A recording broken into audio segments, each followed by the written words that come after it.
everybody. Welcome to the Elements of a Great Adventure podcast. I forgot what we were called for a second. Okay, so before we really get into today's adventure, I've got 2 questions for you guys.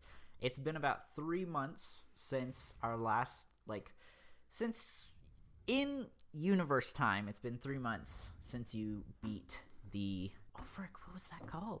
What was that demon? The demon Orcus? Orcus, yeah. It's been about 3 months whale. since you've beaten Orcus, about 3 months since you've been living in faith. What have you guys been up to? What have you been doing? And have you guys been spending time together, getting to know each other as a team? I, for one, have been searching for, magical ways to teleport someone to other places or whatever, but to no avail because I can't read the books. I can't find anyone to help me. Interesting. Yeah. Okay, that's cool. Kithri, Rael? Did I give that fowl a name last episode? I can't remember. I Did you don't- write it down? No, I just have fowl. That's his name. You There it can is. Give him a new name. And then you'll just edit it into the previous episode. No. I can if you want. We still got a month or so, I think, no. before we get there. I didn't write down what I got. I got a giant dog. You got a Great Dane, if I remember Yeah. correctly. Yeah. I have been spending a lot of time with Jane, my best friend, nurturing our relationship, training her up nice and good. Hold on. Oh. I got the Great Dane. Oh, You got a dog you could ride, right? you got a kit. You got a smaller dog, like a carrier, bloodhound. I didn't actually write it down. I wrote dog. I said whatever the biggest dog she had was, which I don't know what that ended up being. Which I do know for sure. You got a Great Dane. Okay, You got a fowl. That sounds right. I feel like you got some sort of hunting dog. We'll just say that. A bloodhound. Sure. I'm Does so it sorry. matter the type of dog? I don't think so. I mean, somebody might tweet us one day and be like, "Why does dog change breeds?" Because it's been It a got month and a retconned. half. There. It got retconned. We forgot. I'm sorry. Okay. And is Jane your fowl? Yes, it is. Okay, great. Kithri? So Kithri has been mostly hanging out at the forge, Oh yeah. working on her forging skills with actual masters in the business. Not that she hadn't, been a skilled forger in the first place, but being in somewhere so amazing as Faith in one of the best forges she's ever come into contact with, she is just learning and soaking it all up. Nice. And when she's not doing that, she's trying to train her war mount now. Her Great Dane, Okay. named Dane. Great Dane named Dane. I love it. I will try and remember to write those names down somewhere. Okay. We're going to do just some individual scenes here real quick. Kithri, you are standing alone in total darkness. You have no idea where you are or what's happening. And from the darkness, you hear some cackling. And you can tell something is getting closer. And from the shadows appears a Drider. And I'm gonna need you to roll initiative. You're really gonna make me do this.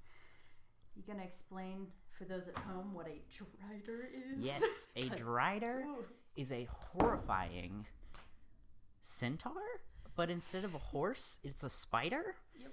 And I have no idea how that works because bugs, the abdomen, they've got a hard shell on the outside, and people have a soft outside. I don't know how they connect, but they do.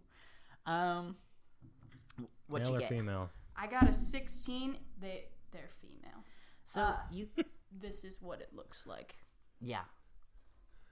It Yeah, killed that thing in Doom 3. Also, the Grim Reaper's like girlfriend in Bill and Mandy. Remember that? Oh. No. Oh. Yeah. Flashback to a traumatizing No. episode. Yeah. I didn't even think about what she did in the Ugh, episode. yucky. I just remember that they kissed. It was Jamaica, my heart go boom. unfortunate, mostly. Anyways, I'm sorry. No, that's okay. Everything's a little off.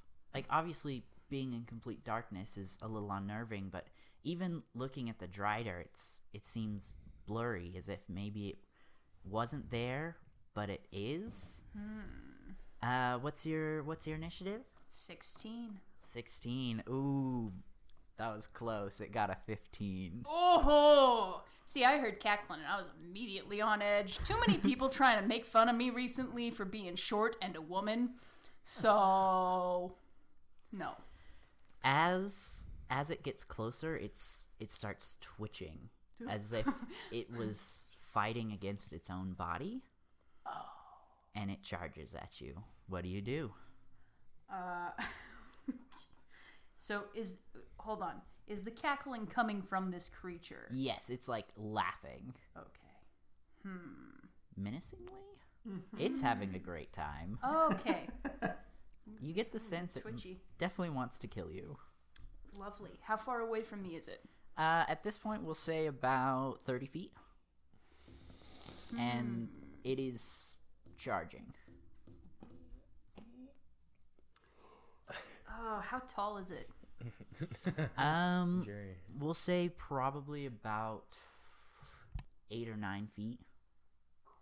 Like from its legs to its spider abdomen, how tall? Probably about half that, maybe about 4 to 5. Okay, so just a little bit taller than me. Yeah. All right, neat.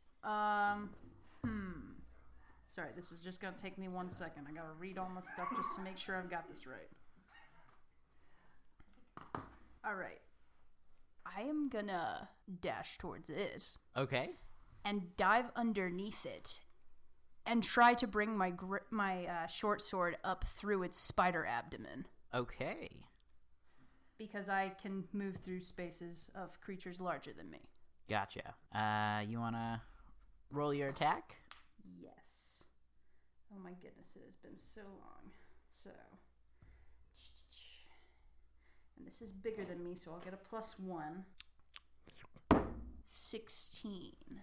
That does not hit. Oh, goody. All right.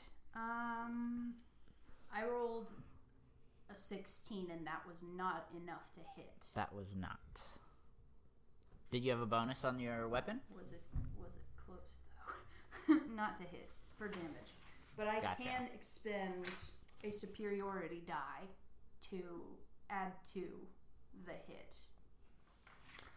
That is up to you if you want to or not. DM. Don't like how this is. Are we doing attunement to weapons? No. Okay. No. I'm not going to make you guys worry about that. Okay. Unless you want to. Unless you feel like there's a story you want to tell through that. Nah. It's all good. I'm gonna do the superiority die, and I'm gonna do precision attack. When you make a weapon attack roll against a creature, you can expend a superiority die to add to the roll. You can use this maneuver before or after making the attack roll, Okay. but before the effects of the attack are applied. Gotcha. So, I'm gonna add a d8, which is an 8. So, 24? Yes. That hits. Better have hit. If a 24 didn't hit, I'm like, this isn't happening. I'm gonna die. Okay, so cool. Used my short sword, which is a d6 of piercing. So that'll be a 10. Okay. You jab the sword right into its abdomen, and it rears up on its back 4 legs and shrieks in pain. And then it brings one of its legs right down on top of you. For 23 against armor class. Okay. Wait, 23 to hit or 23 damage? 23 to hit. Oh yeah, that hits. Against a 17, yeah. That's gonna happen. And Don't hit me for 23, please. I'll survive, but, like, I won't survive twice. Oh, no, that's a lot of rolls. Am I gonna die? All right. It's 46 damage. fine. Yeah, you killed me. Yeah. And that's me, dead. Yeah. the leg impales right through the middle of your body, and everything goes dark. Wayne, you again I died. you just like Kithri are standing in complete and total darkness, and the ground begins to shake just a little, and out of the darkness comes a 10-foot giant, but something's not right. It's like half ghost, half person. It's as if a body had been ripped up inside of a ghost, and the two were melded together to form this grotesque creature. And it just roars at you. And let's roll initiative. 9. I got a nat 1. You start stunned. I'm kidding. No. He falls over. All right. And again, things are just a little blurry. Like something's not right. Okay.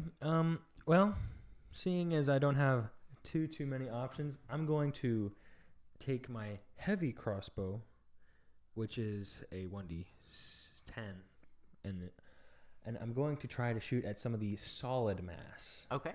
So here's my attack roll. That's 18. That does not hit. Bruh, is a nat 20 hit? Okay. Kylee got a 24 on hers. Hold on. Never mind. My extra actions are not attacks. Okay, the arrow flies. It does hit the giant, but it passes through some of the astral matter. And it walks up to you and slams a giant club on your head. I don't get any kind of attempt roll to dodge. Sure. Yeah. Do a dexterity roll. Dexterity, okay. And we'll contest my hit. 17? Ooh, I rolled a nat 20, Bruh. and it comes right down on top of you for... Stop rolling dice. Please don't. This is a dream sequence. You just rolled 6 times. 36. Yeah, I'm toast. Can you put in that soundbite like the dun? I will try and remember.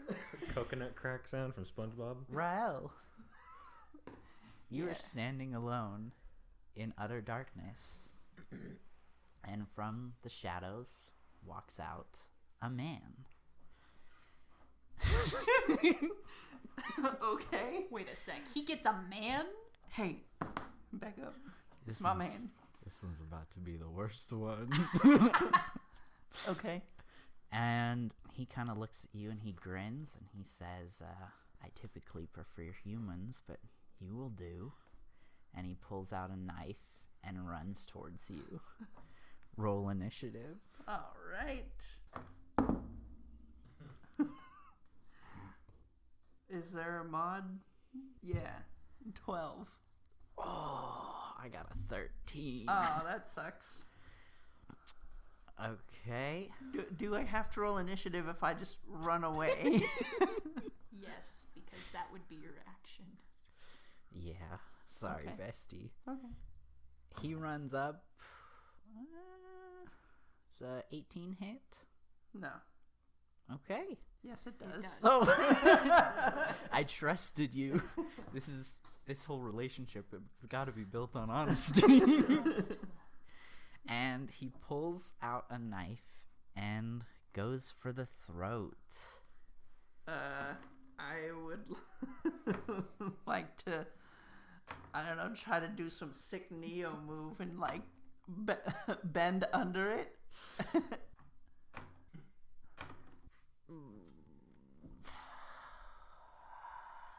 38. Wait, so I don't get an attempt to dodge? Sure. That's what I said. I wanted to. I was in the middle of rolling damage already. I just wanted to get through it. But yeah, we can do a contest here. Okay, Dex. Yeah. That's fine. What'd you get? It's a 7. Oh, I got an 8. These have Wait, been wait. so close. 7. Oh, do you get a bonus? Are you? No, you're not. Oh. Wait. Would you consider this a survival roll? I'm trying to survive. I think not. And he successfully lands his blade on your throat. Cool. But he doesn't slit it all the way through, and he pushes you to the ground, and you watch as he begins to carve little chunks of meat off your body and eat it raw.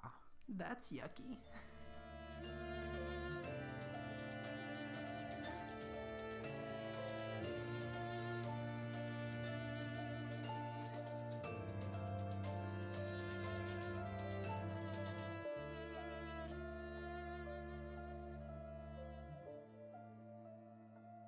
Hey everybody, it's your Dungeon Master, Elijah Munden. I just have a couple quick things to say, and then I will let you get back to the rest of the episode. First, I just want to plug our Twitter. It is Elements of a Great Adventure, or the actual @ is @elements_great. Make sure to follow us there so you don't miss any important announcements.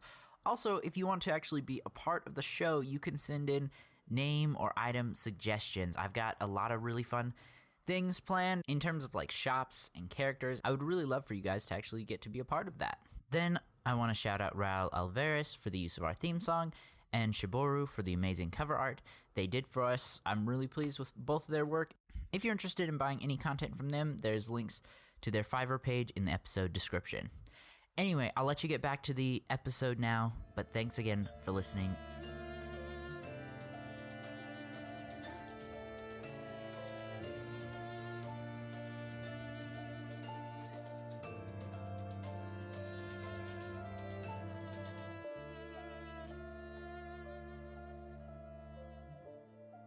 And then you all wake up. Good. And individually, you see Sven is at your window. And he telepathically tells you the king would like to see you in the palace. And flies away. Who's Sven? Sven is the king's dragon, right? Yeah, Yeah. his pseudo dragon. Oh, okay. I don't remember Lilithana's dragon's name, though. Twas Hank. Hank. Twas Hank. Okay, so you've all been summoned to the palace. All right. On our way, I'm gonna lean over because you know Rael's kind of pissed off all the spider people that we've come into contact with so far, and I literally fought a spider person. So I'm gonna lean over and be like, "Hey, dude, you know anything about this nightmare I had?"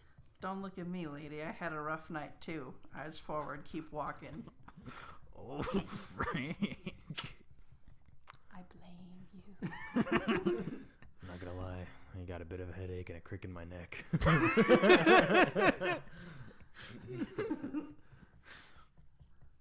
Okay, so you arrive in the palace, and Gerald welcomes you. Hello, my friends. It has been too long. How have you been enjoying your stay in Faith?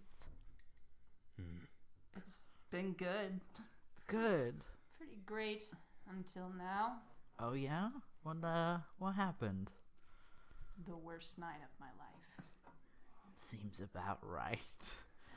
Well, we've got a lot going on, but maybe once you guys get back, you can fill me in on what happened. So, I have just a few things I need to talk with you about. First and foremost, the Great Old One has summoned Lilithana to the Void. I don't know why, I don't know for how long, but she is gone. Probably safe. The Great Old One's pretty cool, I think, but... Gone? Like she's not coming back? I don't know. I really don't. But apparently, it was some important mission. She just had to be taken away. For those of you who don't know what that smack just was, Zeke just kicked the snot out of the table. Yeah. He's so broken up about Lilithana. Why? The great old one. You I- took her too soon. I loved her eldritch blast. I guess that's what you can expect from someone whose initials are Goo. The great old one.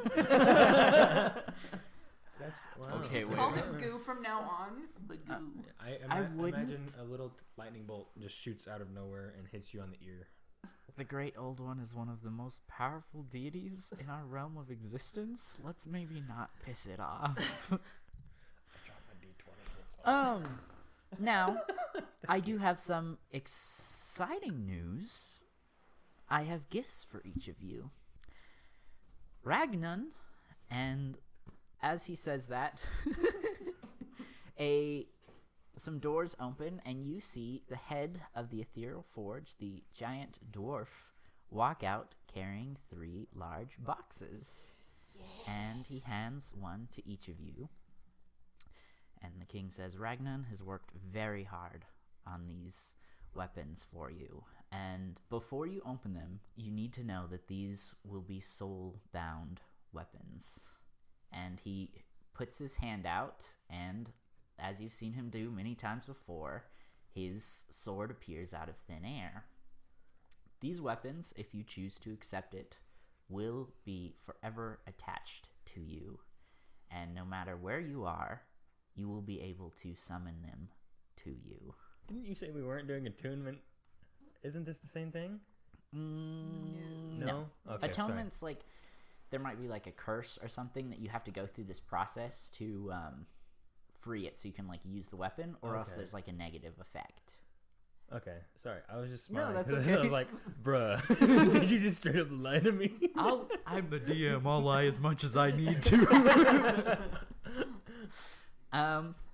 And Ragnar opens the boxes, and Rael in front of you stands lays a long sword, Kithri a whip, and Wayne a mace. Oh yeah. Do you accept these gifts?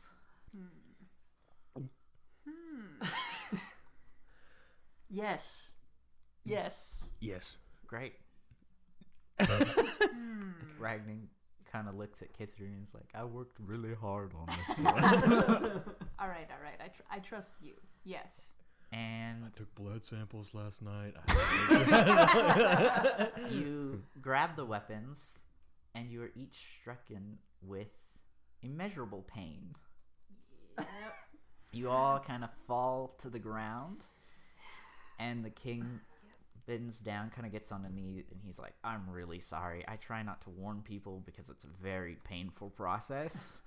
I think it's better to just go into it. It'll pass.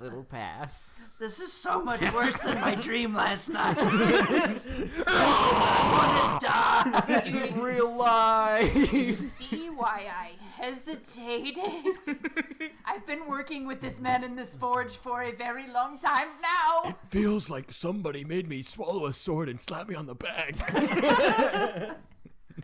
And slowly but surely, the pain does fade, and you all get up. How are you feeling? No. Don't ask that question to me. I'm really sorry. Kithri is staring off with a subtle eye twitch. Just slightly wincing.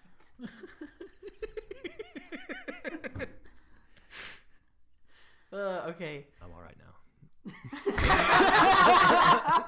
Wayne said, I'm fine. And Gerald says, it was the same way when I got my sword, but when you need them most, they will always be there.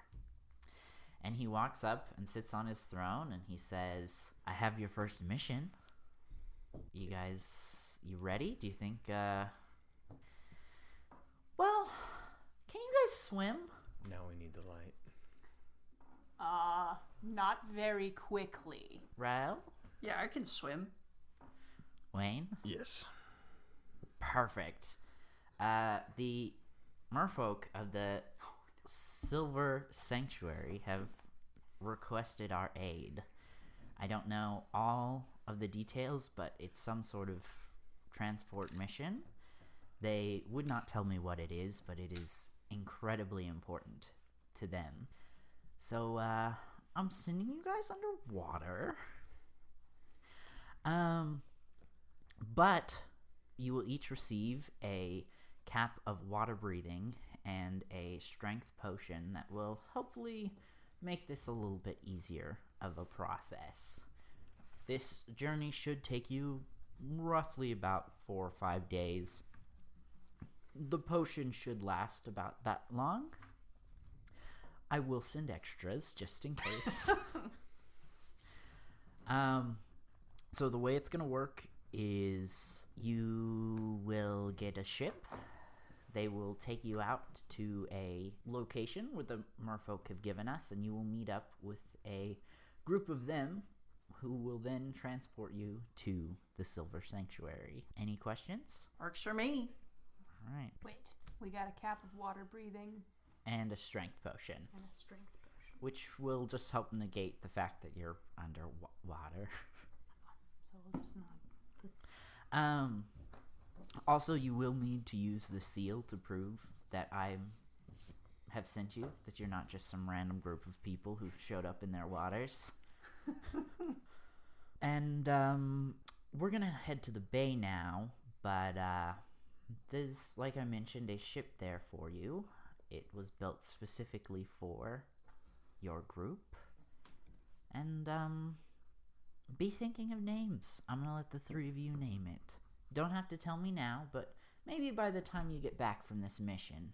The ship. That work for you guys? I'm sorry, Yeah, are the you ship. giving us a ship? I'm giving you a ship. We get ship time. Boat. Boat. Ship named Boat. Yes, there's a ship for all of you. Not a ship of peace, a ship to share. I love boat. Now, Rael, Kithri, if you don't have any questions, I would like to have a moment alone with Wayne. Okay, we'll just go try to figure out what we're gonna name the ship, I guess. Okay. And Gerald walks towards you, Wayne, and he says, I've been looking into that map. It needs something. I don't know what, but it needs some either essence or material to activate it. I don't know what, but hopefully this will give you some sort of a lead. You still have it, right? Correct. Okay. And then also, I wanted to give you this. And he pulls out what appears to be 2 very long handcuffs. And he says, these are dimensional shackles. I know that you don't want to kill anyone, and I really do respect that. But I know from experience there are some enemies that just need to be dealt with. And this will give you an opportunity. If you ever find someone too dangerous to be left alive and you don't want to kill them, you can put these shackles on them and it will teleport them to another dimension where only you will have the power to bring them back. Well, thank you. I appreciate that. I really do think I think it's an honorable route, the one you're taking. Shall we go to the bay? I believe we shall. Okay. And they walk out of the palace and run into you two, and you make your way to the bay. Way to the bay. Any questions for Gerald on the walk there? Anything you guys want to discuss amongst yourselves? As I'm sure you've known, I've been researching for different teleportation methods and ways to get out, so to speak, just away. Well, you probably have noticed that I act very oddly to different situations because I don't know what I'm doing here. Well, I'm just letting you know now that I've about lost all hope for that. So I'm just going to try to help as much as I can here and live out my days here. I just thought I'd let y'all know that before we go underwater for a very long period of time. Because I don't know if I'll want to speak after this. Because, well, actually, there was a joke I was thinking of. This is out of character. There's a joke I was thinking of, but I completely lost it just now. So let's just drop that. I started saying that. Okay. Well, Okay. good to have you. Solid addition to the Forgotten Realms. We're one Wayne better in this world. Yeah, just One wing pat, better. they're there, buddy. It's Also, we're just going to say Wayne. We're going to drop the other part. You can't sue us. Because also it's just easier to say one syllable than three. That's fair. Wayne Mine. with no other name. Could change it to an Just R and it'd be Wayne. Rain. No, I'm kidding. Okay. I'll walk up to Gerald and kind of slap him to get his attention on his. I don't know where I am. Is he on his horse? No. Oh, Just walking with you. Then I'll just pat him on the shoulder or something. Hey, man. Hey. What's good? What's Gucci, my gamers? So these soulbound weapons, right? You're telling me that I can just toss this thing wherever I want? Mm-hmm. And how do I summon it back?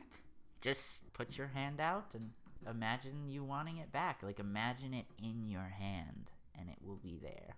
Okay. Kithri's gonna pipe up with a question. Go ahead. Hey, so can you tell us more about these weapons, or are we gonna have to figure it out ourselves? Really, out of character, the whip right now is a 1d4 slashing. The longsword is a 1d8 slashing, two-handed. And the mace is a 1d6 bludgeoning. But you can use the Ethereal Forge to upgrade these as much as you want.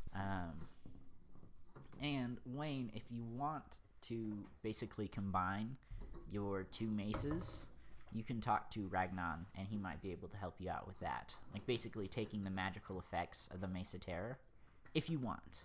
Or just have two terrifying maces, one in each hand. I may do that just for conciseness.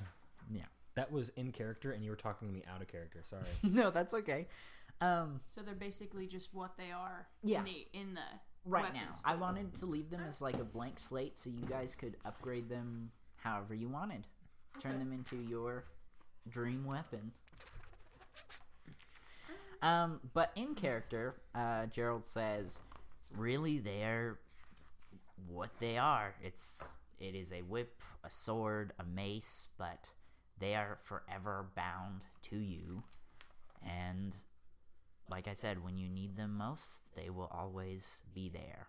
Not that I would be doing this, but can you summon these soul weapons inside of other beings? No. Oh. You've got to summon it to you, but I guess if you timed it right and they were in the right position, like if you've got your hand out to someone's body and you summon the sword or the mace, it will form inside them. My thoughts exactly. As a pacifist, you may not want to do that. I started with I wasn't going to do this. Maybe. Rael, on the other He's hand. giving us ideas is what he's doing. I just thought I'd say this out loud because there's some wild hogs out there. You could do that to a hog, yeah. I'm going to replace the spine of a hog. Oh no. Like, hey there, boy. Okay, you approach the ship, or I'm sorry, you approach the bay, and before you stands, or I guess I should say floats, a beautiful boat. It's smaller than many of the large seafaring vessels you've seen before, but it appears big enough to comfortably fit maybe 50 people.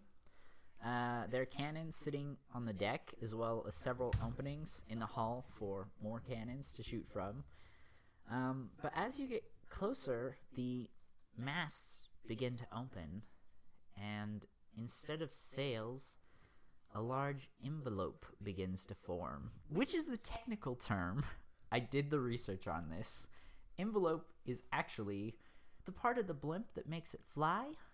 The big thing that holds. The big air balloon is an You're envelope. playing. We have envelope. a flying ship. The like outside is called an envelope. There's a lot of other stuff inside that actually makes it fly, but that's the term for like the outside coating.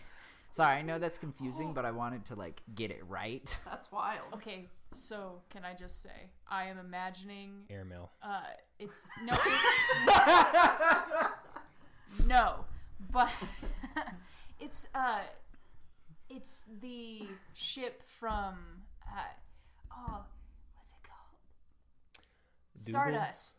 Is the ship from man. Stardust? Yes. That is exactly what I'm imagining. Right Yeah, now. I forgot about that. It's But a yeah, train in it's Dougal. it's like the top of a blimp on an actual boat, That's wild. and this is your ship. Oh, that's so exciting. They do it in Dougal. No, the train is also on the boat in Dougal. I've never seen Dougal. It's a British movie. Well, I Your watched it. British why it's called movie. Dougal. Got him. Whoa. Indubitably. Shots fired. I'm sorry, Sean. But standing outside of the ship, you see 8 people. And Gerald walks forward, and then he kind of turns around and looks at you, and he says, "This will be your crew." And on one side, you see 4 ASMR with glowing white wings. It says, "These will be your guards. Their main purpose is protecting the ship above all else. They're not really there to help you with your missions, but if anything happens while on the ship, they will aid you." Then he walks forward, and you see an elf and a dwarf, and he says, "These are the engineers. Their job is keeping you guys in the air." And then lastly, there is a human man with a sloth on his shoulder, kind of like hanging off his arm. And he says, "This is the librarian and your captain." The librarian's job is to keep you informed. You will each receive a sending stone. I will also have one. And you can communicate with him and just kind of, if you have any questions while on mission, they can help you out. We do have a massive library built on the ship, so they have access to a lot of knowledge. I was going to say countless, but can't fit countless knowledge on a boat. That's a big boat. And then he points to the captain, the sloth. The sloth. Oh, yes. He says, "This is Wardell. They are the captain of this ship. Their job is to get you from place to place. And also, you should just probably know this is very advanced technology. We don't want it getting in our enemy's hands. If something happens, Wardell's bringing the ship down. In that case, you'll each receive a potion of feather falling, so maybe you don't have to go down with it, but it is very important that our enemies do not get this technology." So wait, we have a potion of feather falling right now? Yes, you receive one at the boat. Okay. This is for the boat is going down. Wardell has told you they can't save the ship. You gotta get out. Okay, but like, does Wardell speak common? Wardell does speak common, and he kind of slowly brings his claw up. He says, "Hello. It is very nice to meet you. We are the rest of the Knights of the Realm. We have worked very hard on getting this ship ready for you." Did you say there was a cook? No, he omitted the cook. There is no cook. We must Okay. cook for ourselves. Just making sure. I don't want any Sorry. stowaway pirate captains. No. It's kind of we're like the one of cooks. those things where like we all help each other. Like I said, I didn't want any stowaway pirate captains and any planets of a certain. Like, I oh, understood yeah. that reference. You what? I understood that Oh, reference. sorry. And Gerald turns to you and he says, these are some of the most talented people in Prathine, and they will do everything they can to help you on your missions. Any questions before you set sail? Since I've never used a potion of feather falling before, just hypothetically, if I take the potion and jump overboard, if I grab other people, you know, It'd probably be okay. Would they weigh me down and bring me down faster, or would I send? You would descend quicker, but not as still slowly, but quicker than if you didn't grab other people. Yeah. Just making sure. Because, but the Asamar can fly, and the rest of the crew have feather falling potions as well. Okay. Just making sure, because there's no point in losing the crew if it's not necessary. Do you have any questions about the ship? How does what's his name again? Wardo? Wardle? How do you spell that? Wardell. How do you fly the ship, man? With my paw claw things. That's what's up. Give him a high five. And he really slowly high fives you back. And Gerald turns to you and he says, "Don't worry about Wardell. He's one of the best captains we have." If you travel in a straight line with no turns. Careful what you say about Wardell, man. But then again, airmail.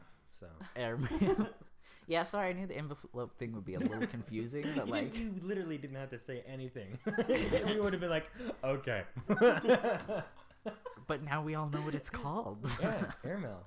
That's The the name more of the boat. you know. It's The more boat you know. or airmail. That's my votes.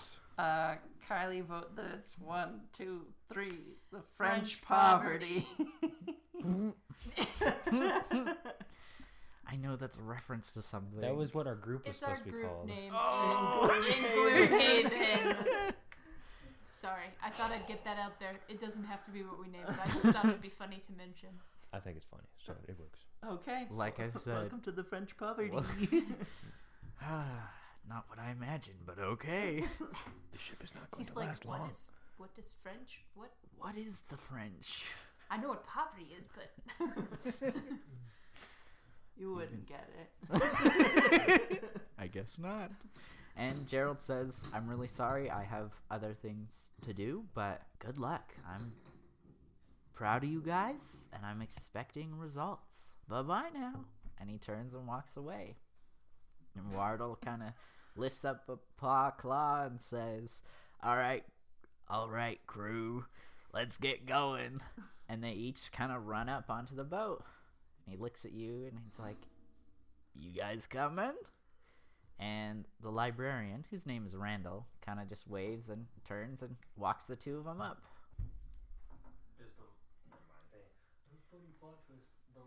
Funny plot twist. The librarian doesn't speak common.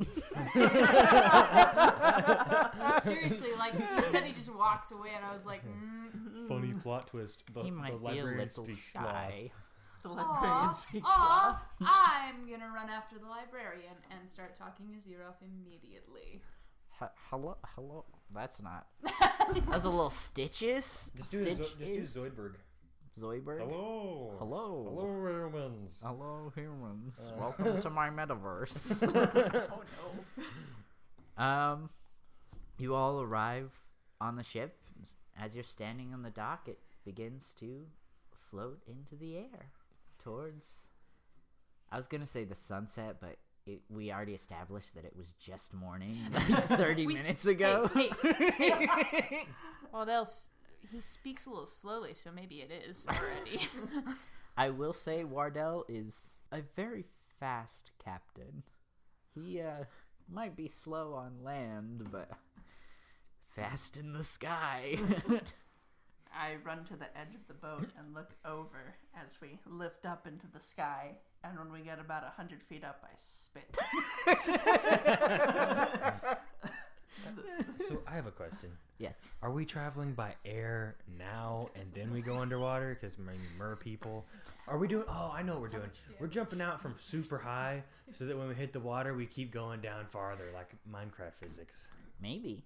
But yes, you are traveling by air at the moment. I will let you know the ship is not suited for underwater travel. They don't wax their boards. This is like an interesting vessel to be giving us for the kind of travel that we're going to be doing. I don't know what kind of travel you guys are going to be doing. Oh, I guess that's fair. Bro, I actually do know. It's all up here. Don't assume too much. There's gonna about be French like property. a big old enemy boat, and we're gonna deflate the balloon. And just Land right on top of them. yeah. Gets them every time. Oh, that So shadow's really- getting bigger. Can we count that as a sneak attack? The French poverty is the perfect mix of dwarven engineering and elven magic. Only achieved by the collaboration that Prathine is known for. Short and squatty and pointy-eared. And that's the session. Yay! I mean, I'm sorry. Dun, dun, dun, dun.